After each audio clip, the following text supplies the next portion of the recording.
변호사 단체는 최근 대구 변호사 사무실에서 일어난 방화 사건을 초유의 테러로 규정했습니다. 사건 발생 나흘 만에 진상조사와 대책 마련을 위한 위원회를 만들고 대책 마련에도 나섰는데 실효성 있는 대책이 나올지 주목됩니다. 김다영 기자입니다. 지난 9일 소송 결과에 앙심을 품고 상대방 변호사 사무실에 불을 지른 50대의 만행에 법조계는 충격에 휩싸였습니다. 변호사 단체는 잇따라 성명을 내 이번 사태를 초유의 테러로 규정하고 법치주의를 위협하는 야만 행위라고 강도 높게 비판했습니다. 또 의뢰인의 편에 설 수밖에 없는 변호사의 숙명을 강조하며 보복을 멈춰달라고도 호소했습니다. 변호사를 겨냥한 공격은 이번이 처음이 아닙니다. 지난 2014년엔 의뢰인이 자신의 사건을 맡았던 변호사 사무실에 불을 붙이는 일이 있었습니다.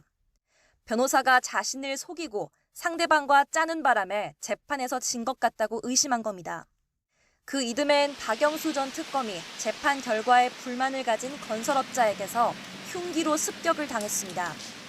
당시 박 전 특검이 수임했던 사건의 상대방이 소송에 패소하자 저지른 일이었습니다.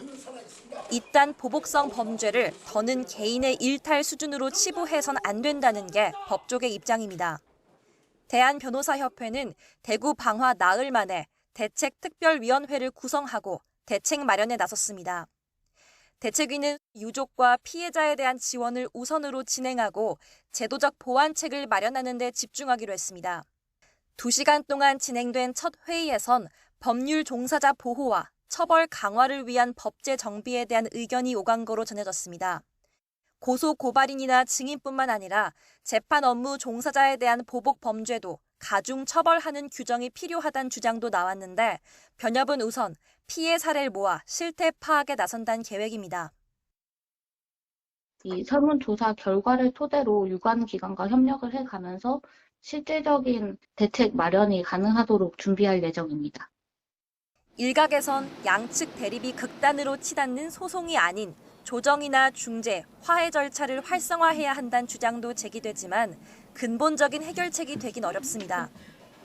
이번 대구 방화는 소송과 무관한 제3자가 피해를 봤다는 점에서 더욱 비난 가능성이 큽니다. 분쟁을 해결하려고 만든 사법제도가 갈등의 불씨가 돼 사적 보복으로 이어지는 악순환을 끊기 위해선 무너진 사법 신뢰도를 끌어올려야 한다는 지적도 나오는 가운데 먼저 성숙한 시민의식이 자리 잡혀야 한다는 목소리도 높습니다. YTN 김다연입니다.